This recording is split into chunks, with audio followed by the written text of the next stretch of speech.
This happened this most recent August. Second weirdest thing I've ever seen in this state. Easily the most unsettling. Get 3 days free after doing 24/7 grandpa care for 2 months. Get 2 friends to go in the mountains with me. Leave Friday night in a truck, pulling a trailer with 2 4-wheelers. Light finally fades about 10 p.m., mid-August in Alaska. Take it easy on speed because big old diesel. Get to the target highway at about midnight.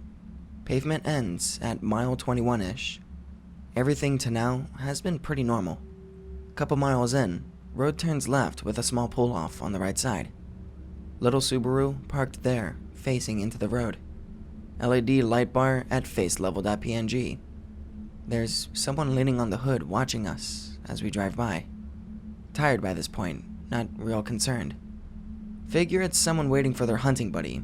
It is caribou season. Keep going. This highway is real rough in the fall. It's gravel, and the heavy fall rains combined with all the fall time hunting and camping traffic tears it up. Going 30 miles per hour if I'm lucky. Truck, trailer, and teeth all going daka daka daka from washboards. Nice bright full moon. Can miss the worst spots. Hit real long straight stretch before trailhead pull off. Get half-mile down straight stretch, about halfway. Lights in rearview mirror. Fucking bright as fuck light bar again. This friend is hauling ass. 50 to 60 miles per hour, or more. One friend is zonked in the back. The other one is spaced out. Point the light bar car out to him. He watches them in the side mirror. Doesn't seem too unsettled. Car is maybe 200 feet back when I finally pull into the trailhead. Car catches up 10 seconds later. Slows down to 5 miles per hour going by. Obviously checking us out. Hackles raised at TIF. Park the truck. Watched him drive down the highway for a bit. Let out a deep breath. Look to the left at the other corner of this parking area. There's an SUV parked there. No big deal. And this is where it gets way out of whack. Wake up the other friend. Kill the engine. Hop out. Instant gut assessment. Shit's fucked. We're being hunted. Time to go. My response to this novel sensation? Hey, there's something written on that SUV. Shine my flashlight on it. Moloch, written in the dust on back window, since it was parked. Oh, fuck, what? Friends are stretching legs. One has his AR out. They're both too quiet. Check out SUV. Engine is still warm. Parked within a few hours. Only front passenger door is locked. Shoes and sandals and shorts. Comfy driving wear on front seats. Full packs and compound bow in back. Full cooler, tent, and everything is untouched. 6 months expired youth group sticker on hood. Empty coffee hut coffees. Looks like a young couple out to camp. Friends are checking out this SUV. We're all at independently reached 10 out of 10 maximum alert. Look around the whole area. Nobody's there. No fresh tracks except in parking area itself. Another pair of cars with LED light bars go by, hauling maximum ass. We keep rifles on them from cover as they go by. Give in to gut feeling. Leave. Camp 30 miles away on a different highway. Come back in the morning. SUV's still there. Untouched. Still no sign of anybody around. Terrible gut feeling is gone. Take the 4-wheelers and go 8 miles back in the mountains. Have a good time camping. Get bullied by a caribou. Come back in next day. Nobody was out there. Great lines of sight and nowhere to hide.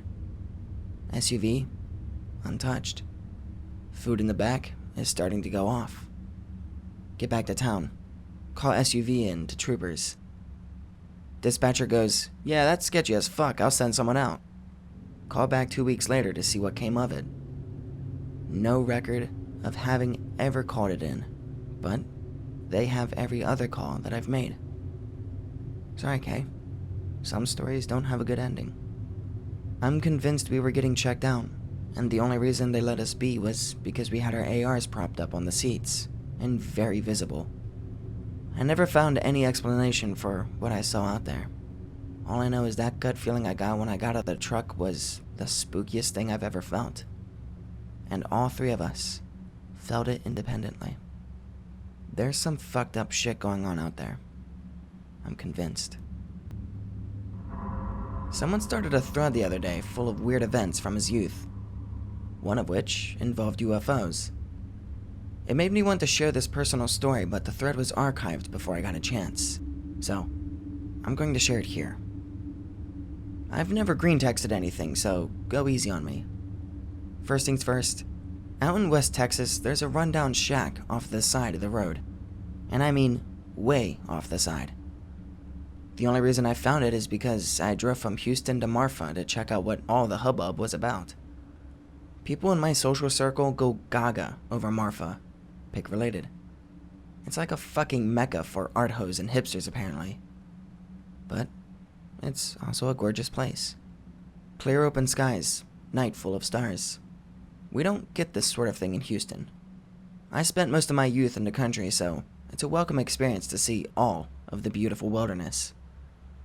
I feel like a kid again. Stay there for a week, and towards the end I feel like, if anything, the city itself gets in the way of all that natural beauty. So, I shift gears, I buy a tent, and I pack some food. Then, I hit the highway. Somewhere between Marfa and Alpine, just before sunset, I pull my Jeep off the road and drive into the Chihuahua Desert. Not gonna lie, I had scenes of Native American vision quests dancing through my mind. Maybe this trip could be an awakening of sorts.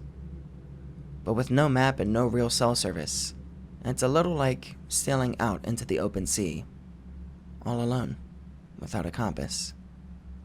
Not to bore you, but most of my life back home revolved around work, bills, and family problems. Lonely nights at the bar, the occasional bad date, and blah blah blah blah. This is all just to say that I guess I'd been searching for a reset button, and driving into that desert felt kinda cool. It's sunset, and I see something. A small hill. All jagged along the left side like someone had blown out a part of it. Maybe a mining operation. The jagged side is all lit up by the setting sun, so you couldn't exactly miss it, but you also couldn't quite make it out entirely. I speed towards it, feeling like Mad Max, cloud of dust behind me. Takes a while. By the time I actually make it around the hill and I'm facing the blown out side, the sun has set. Pitch black, just the headlights. My Jeep rolls to a stop, and my headlights catch something about 50 feet away. An old rundown shack sitting in front of the rocky face of the hill. It looks like a spooky face gaping at me. 2 front windows are busted open, and the front door is missing. The scream.jpg. At this point, I'm actually a little spooked. This isn't too far from cartel territory. What if I find dead bodies piled inside? Nah, I'm just letting my imagination run away with me. Shut off the Jeep and walk towards the shack. It's quiet. I'm talking about dead silence. Nothing but the crunching sound of my footsteps. No skittering of rabbits, no wind, just like the desert is holding its breath. I approached the shack and noticed the front door isn't missing. It's just a few feet in front of the doorway, like it's been blown right off the hinges. Inside, the place is barren. A staircase to my right leads up to a second story, which seems odd. From outside the place, looks like a single story. From the base, I can't make out anything upstairs. Man, I should have left my headlights on, I think to myself. It wouldn't be so dark in here. Oh well, too late. I march up the creaky steps, and that's when things get weird. First of all, the whole upstairs is furnished completely. Nothing fancy, but it is decent. On a small table sits a round wooden box. Curious about what's inside. Just then, in the distance, I hear an engine rumbling. Sounds like a big truck speeding towards the shack. Like, this thing must be flying. Figure I ought to get out of there. But curiosity wins out. I walk over to open the box when I realize someone is in the room with me.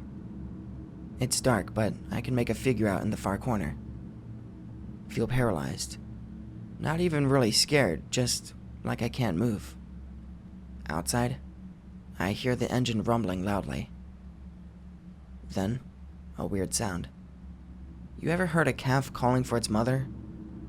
This sounded similar, only it was quick, like it was almost barking.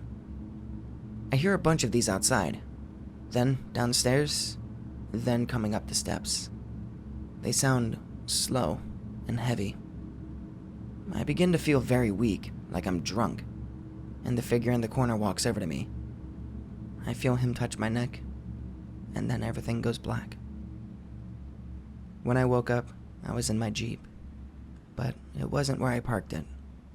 No shack, and I didn't see the rocky face of a hill. I was just right up against a big-ass cactus, and I felt hungover. I managed to find my way to the highway, and figured out I was by Fort Davis, which is like 30 minutes from either Marfa or Alpine. Fucking weird shit. Just a bit of a weird one, to be honest. Working a newsagent when I was 18. Same people come in every day. Rarely it's people you don't know. Thing about working in a shop is that you find out everyone's business and what's going on. It's like working in a bar.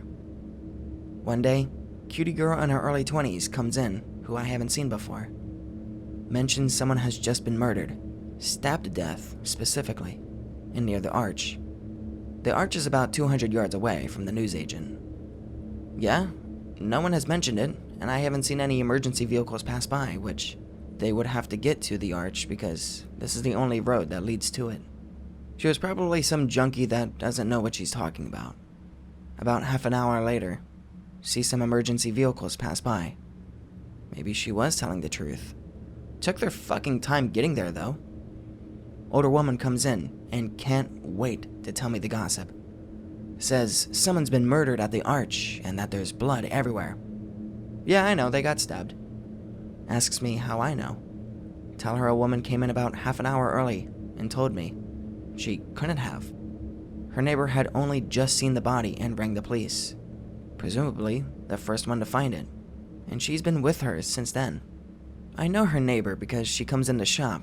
She's an older woman too. Tell her I'm not talking about her, I'm talking about the cutie. Following day, police come in and ask me about it. What they really want to know is how I know she was stabbed.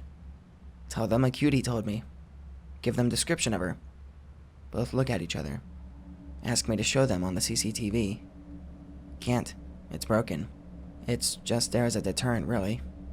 Shows things in real time, but doesn't record. Say they might need to come back. They don't. Sit reading the paper.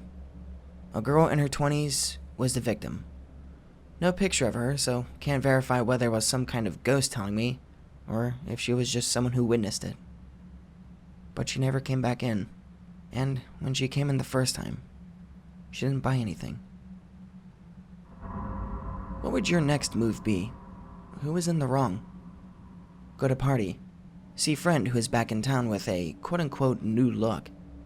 Shorter hair, no beard, polar opposite clothes that he used to wear. Try to catch up with him. He introduces himself under a new name. Claims to be his younger brother. I laugh it off. My excrement tastes a bit off that night, so I leave early. He seems to have moved back here. Main issue is he continues this charade. When I bring it to him or others, they all look at me like I'm strange. 2 days of not being able to go over this, but I seem to be convincing friends of this being weird. He decides to prove it with picture and videos of him and his brother by using photoshopped pictures as well as poorly edited videos. The thing that aggravates me more is the friends that were beginning siding with me now side with believe him more.